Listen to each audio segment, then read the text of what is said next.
Yang bersangkutan menjawab semua dan mengakui bahwa apa yang di video itu adalah benar. Itu statement up dan memang benar yang dilakukan oleh yang bersangkutan. Panji Gumilang akui kebenaran video Ponpes Al Zaitun, terungkap hasil pemeriksaan di Bareskrim Polri.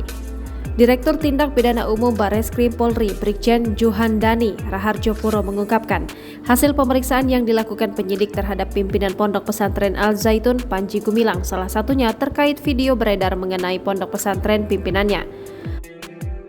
Yang bersangkutan menjawab semua dan mengakui bahwa apa yang di video itu adalah benar. Itu statement up dan memang benar yang dilakukan oleh yang bersangkutan. Melansir Warta Kota, menurut Juhandani, Panji diketahui membenarkan soal pernyataan dalam video tersebut.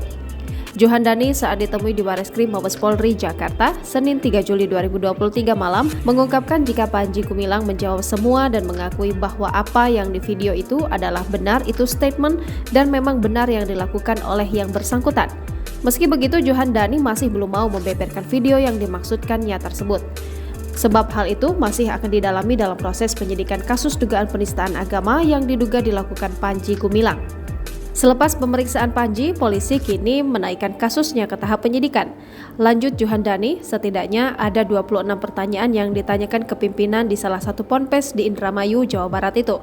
Selain soal video yang beredar di media sosial, Panji juga ditanyakan soal sejarah hingga susunan organisasi Ponpes Al Zaitun. Sementara itu, Panji Gumilang mengakui sudah menjawab setiap pertanyaan kepada penyidik Badan Reserse Kriminal Polri. Meski begitu, Panji enggan membeberkan setiap jawaban yang diberikannya kepada publik.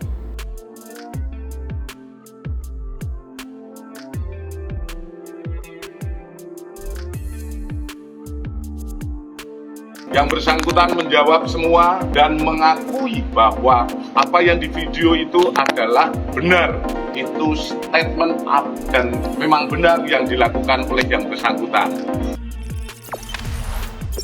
Jangan lupa subscribe, share, komen, dan like ya!